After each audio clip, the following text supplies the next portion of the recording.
그래서 참 양들 초청할 때 같이 이렇게 그 프로그램을 보여주면서 초청하면 좋을 것 같습니다. 제가 잠깐 기도하겠습니다.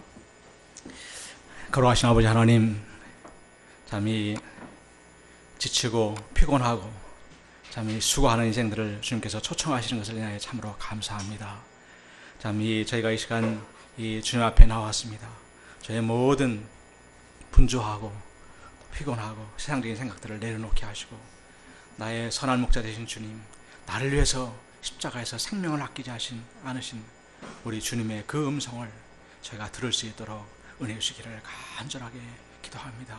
주님께 주시는 그 하늘의 참 평안과 안식을 저희가 누릴 수 있도록 예배 가운데 함께해 주시기를 간절하게 참으로 기도하고 원합니다. 제가 성령께서 저희와 함께해 주십시오. 장정원 감사합니다. 예수 받들어 기도했습니다. 아멘. 오늘 말씀의 제목은 다 내게로 오라입니다. 같이 한번 요절 말씀 같이 한번 읽어봅시다. 28절 30절까지 시작. 수고하고 무거운 짐진 자들아 다 내게로 오라. 내가 너희를 쉬게 하리라. 나는 마음이 온유하고 겸손하니 나의 멍에를 메고 내게 배우라. 그리하면 너희 마음이 쉼을 얻으리니 이는 내 멍에는 쉽고 내 짐은 가벼움이라 하시니라. 오늘 말씀에서 예수님은 세례 요한의 질문에 답을 하시면서 우리가 누리는 현재 그 천국의 은혜가 얼마나 크고 영광스러운 것인가 말씀해 주고 계십니다. 그리고 세상에서 수고하고 무거운 짐을 지고 불안과 고통 속에 살아가는 그 인생들을 초청하고 계십니다. 이 시간 저희가 나의 생각을 내려놓고 주님의 그 음성을 듣는 복된 시간이 될 수 있기를 간절히 기도합니다. 파트 1, 나로 말미암아 실족하지 아니한 자는 복이 있도다. 2절에서 6절까지 말씀인데요. 2절 3절을 보십시오. 요한이 옥에서 그리스도께서 하신 일을 듣고 제자들을 보내어 예수께 여짜오되 오실 그이가 당신이 오니까 우리가 다른 일을 기다리오리까. 세례 요한은 그의 제자를 예수님께 보내어 오실 그이가 당신이 오니까 우리가 다른 일을 기다리오리까 이렇게 묻고 있습니다. 이 질문은 우리가 3장에서 공부했던 것처럼 그 세례 요한, 백성들의 죄를 책망하고 회개를 촉구하는 세례 요한, 예수님의 그 앞길을 예비했던 메시아의 선구자 세례 요한과는 너무나 좀 다른 모습인 것 같습니다. 우리는 어찌 이렇게 같은 인간이 다를 수 있는가 생각하지만 이것이 또 우리 연약한 인간의 실제 모습인 것 같습니다. 세례 요한이 헤롯 왕을 그 음란의 죄를 책망하자 왕은 그에게 폭동의 선동자라는 제목을 씌워서 그를 옥에 가두어 버렸습니다. 악하고 음란한 왕이 세상 권력을 이용해서 말도 안 되는 억울한 제목을 덮어 씌워서 메시아의 앞길을 준비하고 있는 자신을 가두어 버렸을 때 그는 석방은 좀 둘대치고라도 예수님께서 최소한 좀 신방이라도 오셔서 말씀을 주시고 위로해 주시고 기도해 줄 것을 기대했는지 모릅니다. 정말 이 땅에 오신 메시아라시라면 그 메시아의 사역을 앞장서 준비한 자신에게 대해서 최소한 그 정도는 좀 해주셔야 되지 않는가 이런 기대를 했을지 모르겠습니다. 우리도 죄사함을 받고 구원을 받았지만 닥치는 현실 문제 가운데서 메시아이시고 이 땅에 오신 하나님의 아들이시라면 최소한 나의 이 문제만큼은 해결해 주셔야 되지 않습니까? 라고 바랄 때가 있습니다. 예를 들면 학점 문제나 진로 문제, 직장 문제, 결혼 문제 등 이러한 문제를 좀 해결해 주셔야 세상에 대해서도 봐라, 내가 예수 믿었기 때문에 이렇게 잘 되었다 간증도 할 수 있지 않습니까? 이렇게 참 이야기할 수 있습니다. 하나님의 영광도 그래야 드러나게 되고 제자 생활도 할 수 있고 천도도 할 수 있는 것이 아닙니까? 이렇게 저를 버려두신 것은 정말 너무하지 않습니까? 그렇게 하다가 나중에는 하나님 정말 당신이 계시기나 한 겁니까? 이렇게 또 이렇게 의심하기도 합니다. 이렇게 해서 많은 민자들이 이 현실 문제로 인해서 걸려 넘어지게 됩니다. 이 문제는 우리뿐만이 아니라 문제가 아니라 3년이나 예수님을 직접 가까이서 보고 들은 또 배운 제자들의 문제이기도 하였습니다. 그들은 부활하신 예수님을 붙들고 사도행전 1장 6절에서 주께서 이스라엘 나라를 회복하심이 이때이니까 라고 물었습니다. 그들이 로마의 지배에서 벗어나는 그 문제는 참으로 이들에게 절실하고 간절한 문제였습니다. 아브라함의 후손으로 택함을 입은 그 하나님의 백성인 그들이 그렇게 멸시했던 이방인들의 지배를 받는다는 사실은 견딜 수 없는 수치였습니다. 이것이 좀 회복되어야 이 주님의 말씀이 전도를 해도 발발이 좀 설 것이 아닙니까? 이런 형편에서 도대체 뭘 할 수 있다는 말입니까? 또 이것을 좀 우선적으로 해결해 주십시오 하는 그런 심정이었을 것입니다. 그런데 예수님께서 뭐라고 하셨습니까? 때와 시기는 아버지께서 자기의 권한에 두셨으니 너희가 알 바 아니요 오직 성령이 너에게 임하시면 너희가 권능을 받고 예루살렘과 온 유대와 사마리아 땅끝까지 이르러 내 증인이 되리라 하시니라. 그것은 하나님의 소관이니까 그것은 하나님께 맡겨놓고 너희는 땅끝까지 예수님의 그 증인이 되는 삶을 먼저 살라고 말씀하셨습니다. 제자는 이 예수님 말씀에 순종하였습니다. 그러했을 때 온 세계가 오늘날과 같이 복음화가 되었습니다. 실제로 그 이스라엘 나라가 번듯하게 회복된 것은 20세기에 들어와서 거의 2000년이나 지난 후였습니다. 만약에 제자들이 자기들을 고집하고 당장의 이스라엘 나라의 주권 회복에만 매달려 있었더라면 그 수많은 세월 동안에 아무것도 하지 못했을 것입니다. 그러면 혹자는 아니 이런 문제도 당장 해결해 주지 않으면 도대체 예수 믿고 좋아진 것이 뭐냐 이렇게 반문할 수도 있습니다. 그런데 우리가 개구리가 올챙이 시절을 잊어버린다고 우리 인간은 참 잘 잊어먹는 것 같습니다. 과거 우리가 예수를 만나기 전에 얼마나 비참하게 살았는지 또 예수를 만난 그 은혜와 축복이 얼마나 큰지를 우리는 쉽게 잘 잊어버립니다. 우리는 대부분 예수를 만나기 전에 죄로 인해서 정말 짐승처럼 더럽고 구차하게 살았습니다. 그래서 내 스스로에 대해서 도저히 자존감을 가질 수가 없는 그런 삶을 살았습니다. 그러나 이제는 예수님으로 말미암아 변화되어서 인간답게 살게 되었습니다. 하나님의 그 거룩함과 의와 진리를 사모하며 예수님을 따르는 인생으로 변화되었습니다. 죽음을 향하여 끌려가는 그런 인생이 아니라 영생을 누리며 하나님 나라를 향해 가는 그런 인생을 살게 되었습니다. 짐승과 같은 삶에서 인간이 되었다. 와, 이 얼마나 크고 놀라운 은혜입니까? 사형수소지에 있던 자가 사면을 받고 자유로운 인생을 살게 되었다. 이 얼마나 크고 놀라운 은혜입니까? 그렇지 않습니까? 어제 그제 저는 다른 대학병원에 일 때문에 출장을 갔다가 그쪽 병원의 한 레지던트가 자살했다는 소식을 듣게 되었습니다. 참으로 이쁘고 똑똑한 여학생이었는데 늘 입에 달고 다니는 소리가 나는 쓸모없는 인간이야 라고 했다고 합니다. 우울증을 약을 먹고 정신과 치료도 받았지만 정말 그 구말리 같은 인생이 아파트에서 뛰어내려 버린 것입니다. 우리 주님에게는 내가 이 땅에서 현재 성공하고 잘 나가는 것보다도 더 중요한 것이 있습니다. 그것은 과거라처럼 벌레와 같이 비참한 인생을 사는 인생들, 사형소같이 어둠과 절망 속에 사는 인생들에게 복음을 들고 나가서 예수님을 증거하고 그들이 구원을 받도록 돕는 것입니다. 4절 5절을 보십시오. 예수께서 대답하여 이르시되 너희가 가서 듣고 보는 것을 요한에게 알리되 맹인이 보며 못 걷는 사람이 걸으며 나병 환자가 깨끗함을 받으며 못 듣는 자가 들으며 죽은 자가 살아나며 가라앉은 자에게 복음이 전파된다 하라. 예수님은 맹인이 보며 못 걷는 사람이 걸으며 나병 환자가 깨끗함을 받으며 못 듣는 자가 들으며 죽은 자가 살아나며 가라앉은 자의 복음이 전파된다고 하시며 메시아가 하실 사역을 분명하게 말씀해 주셨습니다. 주님께서는 이 땅에 정치, 경제, 군사적인 회복을 위한 메시아가 아니라 인생들의 가장 근본적인 죄와 죽음의 문제를 해결해 줄 영적인 메시아로 오셨음을 말해주고 있습니다. 그래서 이 땅에 오셨어도 어둠과 절망에 고통하는 인생들을 섬기시고 무엇보다도 우리 죄인들을 위한 십자가의 그 죽음의 대속의 길을 가셨습니다. 6절을 보십시오. 누구든지 나로 말미암아 실족하지 아니하는 자는 복이 있도다 하시니라. 우리가 자기 생각과 고정관념에 기초한 생각을 갖고 예수님을 바라보고 그에 집착하게 되면 실족하게 됩니다. 겸손히 하나님의 그 주권을 인정하고 우리 주님께서 앞서가신 그 섬김과 십자가의 길을 저희가 갈 수 있기를 간절히 기도합니다. 우리가 예수님으로 말미암아서 구원의 축복을 받았는데 이 예수님을 오해해서 실족하게 된다면 이 얼마나 안타깝고 또 불쌍한 그런 자가 됩니까? 파트 2, 천국에서는 극히 작은 자라도 그보다 크니라. 7절에서 11절까지 말씀이 되겠습니다.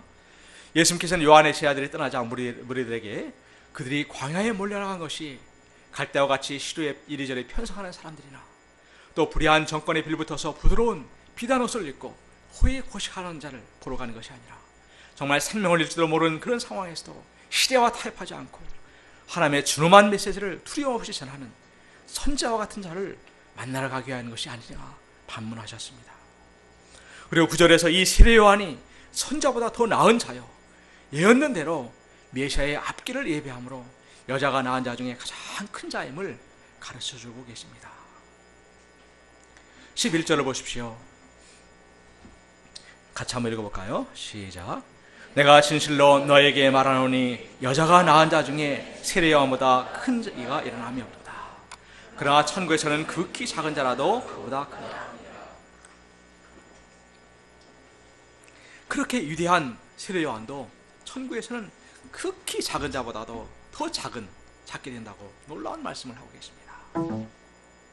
이는 우리 가운데 있는 우리 신입생들도 또 어린 2세들도 세례 요한보다도 더 크게 될 수 있다고 말씀하십니다. 와, 이건 너무나 놀라운 말씀인 것 같습니다. 제 말이 아니라 예수님의 진리의 말씀입니다. 이는 인간의 유대성을 비교해서 말하는 것이 아니라 구원 역사에서 요한의 그 한계를 말하고 있는 것입니다. 세례 요한은 구약의 마지막 선자로서 메시아 나라의 그 문지방에 서 있었습니다. 구약에서는 우리가 알듯이 짐승의 피를 통해서 또 제사장을 통해서 하나님께 나아갈 수가 있었습니다. 그러나 현재 우리는 내가 더럽고 추한 인간이라는 것을 인정하고 죄인이라는 것을 인정하고 이런 나를 위해서 피 흘리신 십자가의 주님을 구주로 영접하기만 하면 그 끈질긴 죄의 사슬이 끊어지는 놀라운 체험을 하게 됩니다.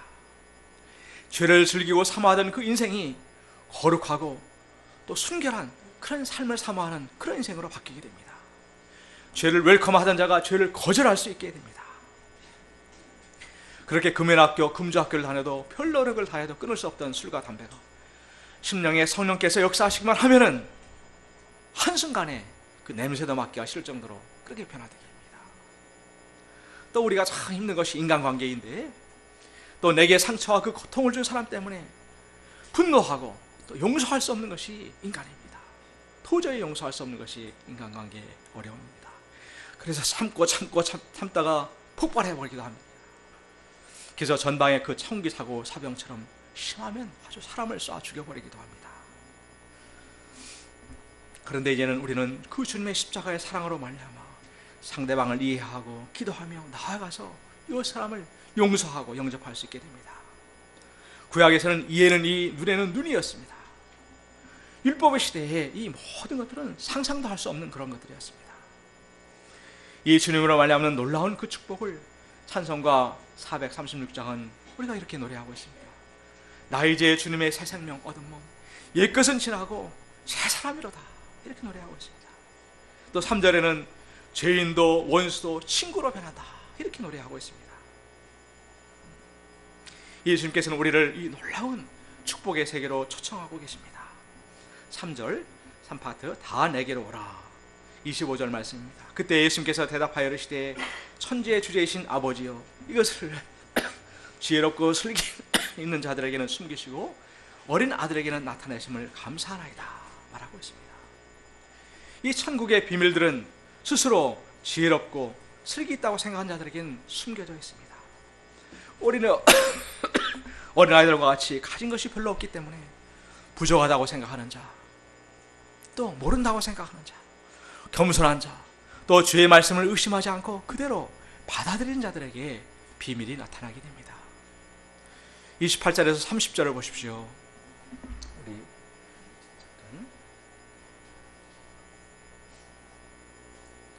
28절 30절 말씀 제가 한번 읽어보겠습니다.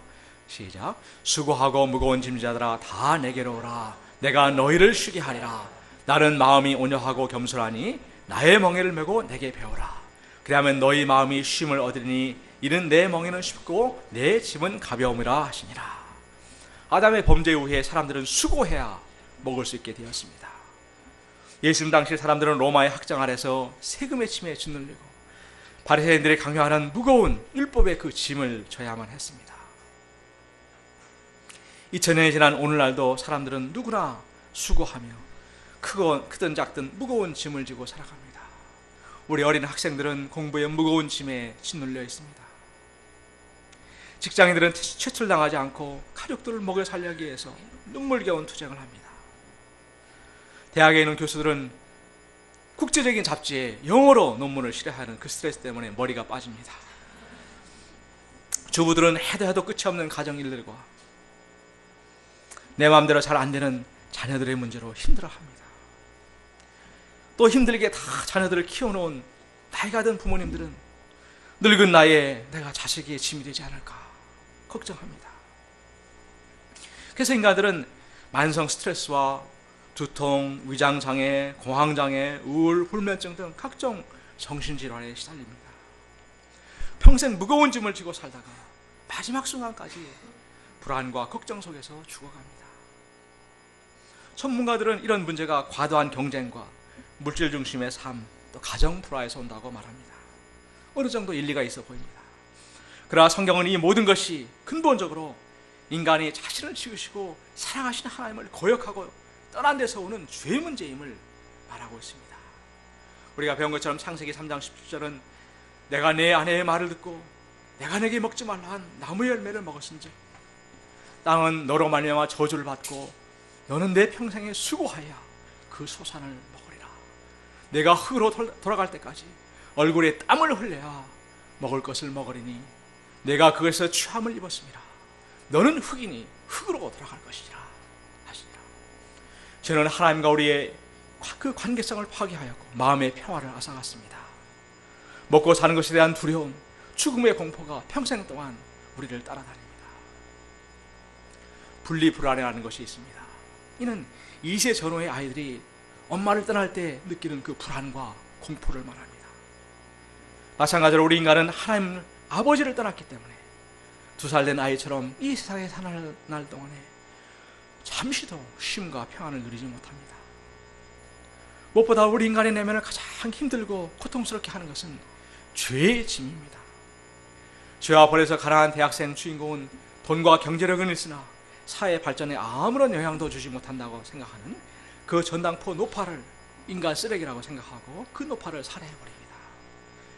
자신은 미래에 대한 원대한 꿈과 비전을 갖고 있고 인류를 위해 헌신할 수 있는 자이므로 아무런 도덕적 또 종교적 양심의 가책도 받지 않을 것이라고 그런 생각하고 믿었습니다.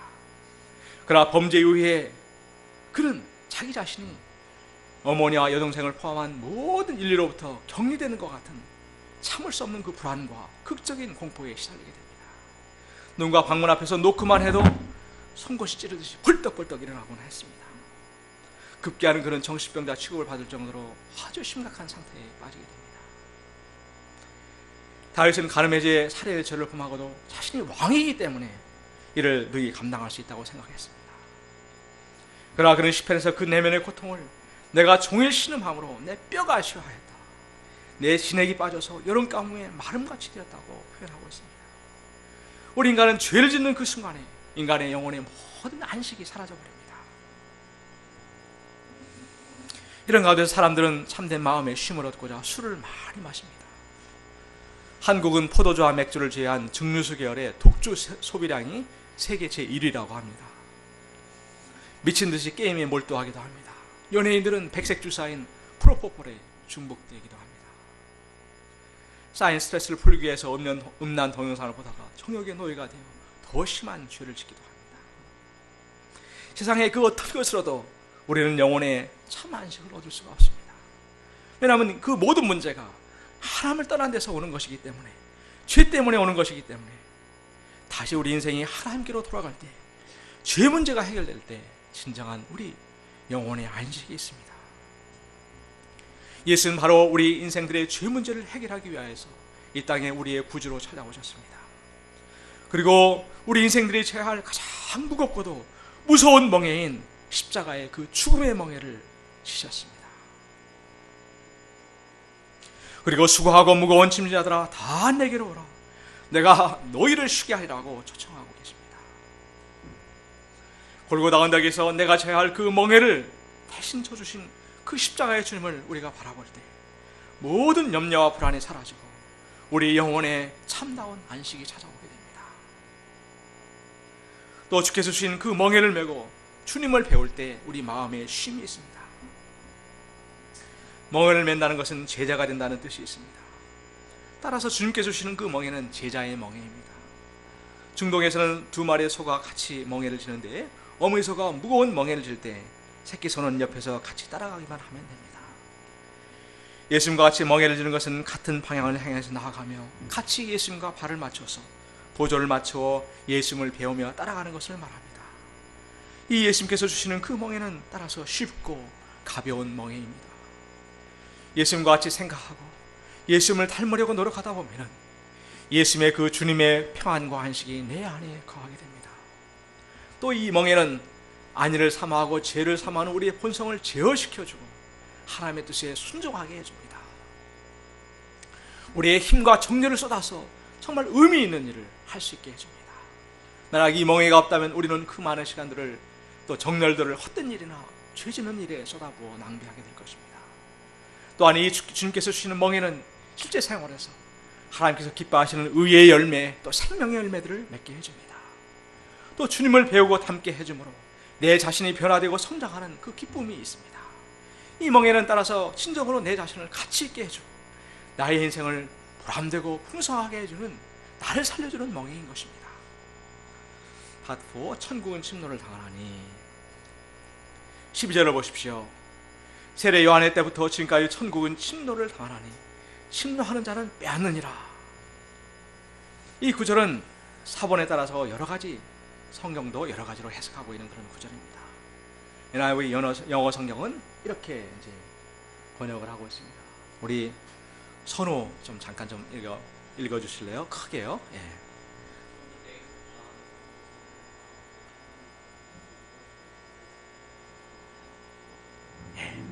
forcefully advancing 이렇게 말하고 있습니다. 천국은 강한 힘으로 전진하고 있고 강한 사람이 그것을 차지하게 된다고 말하고 있습니다. 또 비슷한 병행 구절은 누가복음 16장 16절은 율법과 선지자는 요한의 때까지요. 그 후부터는 하나님 나라의 복음이 전파되어 사람마다 그리로 침입하느니라 라고 말하고 있습니다. 지금까지 우리는 천국은 하나님의 은혜로 선물로 주어지는 나라라고 배웠는데 이게 웬 말인가? 이렇게 말할 수 있습니다. 맞습니다. 천국은 분명히 율법이나 행위가 아니라 믿음으로 들어갑니다. 그런데 값없이 들어갔지만 그것을 누리는 것은 또 다른 차원의 것입니다. 이스라엘의 가나안을 차지하는 그 과정을 보면 분명히 하나님께서 주셨지만 그것의 원주민들과의 전쟁을 통해서 얻어졌습니다. 천군 들어놓아서 감이 떨어지듯이 기다린 자에게 아니라 그 가치를 알고 마음과 정성을 들이고 시간과 물질을 투자하는 자, 또 손과 발을 열심히 움직여서 얻고자 하는 자에게 더 주어지게 됩니다. 한국인들이 호주 시드니에 관광을 오면은 꼭 가는 곳이 있다고 합니다. 그것은 꼭 하얀 조개 껍데기 형상의 시드니 오페라 하우스라고 합니다. 대개는 그 사진 앞에서 그 건물 앞에서 사진만 찍고 간다고 합니다. 이제 호주 왔다 갔다 하는 그런 확실한 인증샷입니다. 그런데 그 건물보다는 실제로는 그 안에서 공연하는 그 오페라를 봐야 정말 진짜 간 보람이 있을 것입니다. 한번 그 사진 혹시 있나요? 네. 그 내부는 이렇게 멋있다고 합니다. 그런데 이 오페라를 볼 때 아무런 사전 준비가 없이 가서 보면 야 진짜 무대가 기가 막히네, 야 배우들이 진짜 노래 잘하네, 아마 그 정도의 느낌을 받고 올 것입니다. 그런데 만약에 베르디의 아이다를 공연한다고 하면은 그 배경과 줄거리가 무엇이고 또 어떤 사랑을 노래하고 있고 배우들이 어떤 사람들이 출연하는가 미리 준비하고 가서 들으면은 그 감동이 참으로 남다를 것입니다. 정말 사진 한번 찍고 간 사람과는 차원이 다른 세계에 그것을 느낄 것입니다. 마찬가지로 우리의 주일 예배도 마찬가지라고 생각이 됩니다. 헐레벌떡 달려와서 앉아 있으면은 어제 월드컵 축구 그 생각들, 또 잠시 후에 점심에는 메뉴가 뭐가 나올까 이렇게 생각만 하고 있다면은 마치 사진만 찍고 온 사람처럼 될 것입니다. 그러나 정결하고 준비된 마음으로 또 말씀도 미리 기도하는 마음으로 묵상하고 예배를 통해서 말씀을 통해서 나의 주님을 만나고 경배하고자 하는 소원을 가질 때 성령께서 그 심령에 천국의 보화들을 쏟아부어 주실 것입니다. 이것이 52주 1년이 되고 10년 520번이 된다고 생각해 보십시오. 똑같이 예수를 믿고 천국에 들어왔지만 그 누리는 정도가 다를 것입니다. 마치 지하 단칸방에서 막 사는 것처럼 빈궁하게 살 수도 있고, 정원에 딸린 대천국의 저택에서 사는 것처럼 풍성하고 넉넉하고 날로 변화되고 성장하는 그런 삶을 살 수도 있습니다. 천국은 침노하는 자처럼 간절한 영적인 소원을 갖고 열심히 찾는 자들이 더 차지하고 누릴 수 있습니다. 포기하지 않고 끈질기게 구하고 찾고 두드린 자가 천국은 그런 자일 것입니다. 16, 17절을 보십시오. 우리 같이 한번 읽어볼까요? 시작. 이 시대를 무엇으로 비유할까? 비유하건대 아이들이 장터에 앉아 제 동무들을 불러 이르되 우리가 너희를 향하여 피를 불어도 너희가 춤추지 않고 우리가 슬피 울어도 너희가 가슴을 치지 아니하였다 함과 같도다. 예수는 그 시대가 얼마나 어린아이와 같이 유치하고 자기중심적이고 감정적인가를 말씀하고 계십니다. 그 시대는 마치 어린아이들이 장터에 앉아 노는 것과 같았습니다. 장터에서 아이들이 혼인예식을 흉내내어서 한편에서 피리로 결혼 행진곡을 불면 나머지는 그 가락에 맞춰서 막 이렇게 춤을 흥겹게 추어야 했습니다. 그러나 그들은 피리를 부는데도 춤을 추지 않았습니다. 장례식 놀이에서 한편에서 아이고 아이고 애곡을 하면 다른 한편에서는 가슴을 치면서 같이 슬퍼해야만 했습니다. 그러나 그들은 가슴을 치기는커녕 청승맞게 울지 말라고 비난하였습니다. 아이들은 자기중심적이어서 역정을 부리고 토라지기를 잘합니다. 그 시대 사람들은 마치 이런 어린아이들과 같았습니다. 그들은 하나님 역사에 대해서 늘 비판적이었습니다. 세례 요한이 와서 회개의 메시지를 전하면서 가슴을 치면서 회개해야 했습니다. 그러나 그들은 요한을 귀신 들렸다고 비난하였습니다. 또 예수님께서 영적인 의사로서 오셔서 죄인들의 병든 내면을 치료하시기 위해서 세리와 죄인들과 같이 함께 식사를 하시고 포도주를 마시자 이제는 먹기를 탐하는 자요 포도주를 즐기는 자요 세리와 죄인의 친구라고 또 비난했습니다. 20절을 보십시오. 우리 같이 한번 읽어봅시다. 시작. 예수께서 권능을 가장 많이 행하신 고을들이 회개하지 아니하므로 그때에 책망하시되, 예수님께서 권능을 행하시는 그 목적은 그들이 하나님께 대한 경외심을 갖고 돌이켜 회개하기 위함이었습니다. 그러나 그들은 하나님께 돌이키지 않았습니다. 이들에 대해서 예수님께서는 화 있을진저 하시며 장차 닥칠 무서운 심판을 경고하고 계십니다. 21절 24절을 보십시오. 같이 한번 읽어봅시다. 시작. 화 있을진저 고라시나 화 있을진저 벳세대야, 너에게 행한 모든 권능을 두로와 시돈에서 행하였더라면 그들이 벌써 베옷을 입고 제에 앉아 회개하였으리라. 내가 너에게 이르노니 심판날에 가버나움아 내가 하늘에까지 높아지겠느냐, 음부에까지 낮아지리라. 내게 행한 모든 권능을 소돔에서 행하였더라면 오늘날까지 있으리라. 내가 너에게 이르노니 소돔 땅이 너희보다 견디기 쉬우라 하시니. 왜 하나님의 택한 백성이라고 하는 유대인들이 이방인들보다 못하게 되는 것입니까? 이는 그들의 마음 가운데 하늘에까지 높아져 있는 교만 때문이었습니다. 그들은 하나님을 두려워함이 없었습니다. 그들은 자기 생각대로 살았기 때문에 누구의 말도 듣지 않았습니다. 또 하나님보다 자기를 사랑했기 때문에 결코 그 하나님의 뜻을 행하시는 예수님을 깨달아 알 수도 없었습니다. 자기 입맛에 맞지 않으면 다 배척하고 비난하였습니다. 그런 결국 예수님의 그 말씀대로 예루살렘 성이 돌 하나도 도리에 남지 않는 무서운 심판을 받게 되었습니다. 우리 주님께서는 수고하고 무거운 짐진 우리를 간절한 음성으로 현재 내게로 오라고 초청하고 계십니다. 그 고통과 외로움의 자리, 불안의 자리에서 내게로 나오라고 말씀하십니다. 또 나의 멍에를 메고 내게 배우라고 말씀하고 계십니다. 그리고 주님께서 주시는 그 영혼의 참 안식을 누리라고 하십니다. 저희가 이 주님의 음성을 들음으로 참 안식을 누리고 또 그 주님의 마음으로 양들을 충주호반 여름 캠프에 초청할 수 있기를 간절히 기도합니다. 우리 요절 말씀 읽고 기도하고 마칠까요? 같이 한번 읽겠습니다. 요절 말씀 같이 한번 읽을까요? 오늘 말씀 좀 띄워주실래요? 네, 시작. 수고하고 무거운 짐진 자들아 다 내게로 오라. 내가 너희를 쉬게 하리라. 나는 마음이 온유하고 겸손하니 나의 멍에를 메고 내게 입혀라. 그리하면 너희 마음이 쉼을 얻으리니 이는 내 멍에는 쉽고 내 짐은 가벼우라 하시니라. 걸어가신 주님, 내가 져야 할 그 무거운 인생의 죄짐과 또 인생의 삶의 짐을 참 감당하시기 위해서 이 땅에 찾아와 주시고 그 십자가에서 골고다 언덕에서 가장 무거운 죽음의 멍에를 져주신 주님의 은혜를 인하여 참으로 감사합니다. 아버지 하나님, 제가 이 주님을 바라보게 하여 주십시오. 이 주님 앞에 나아가게 하여 주십시오. 주님께서 주신 그 멍에를 메고 주님을 배우는 삶을 살 수 있도록 은혜 주시기를 간절하게 기도합니다.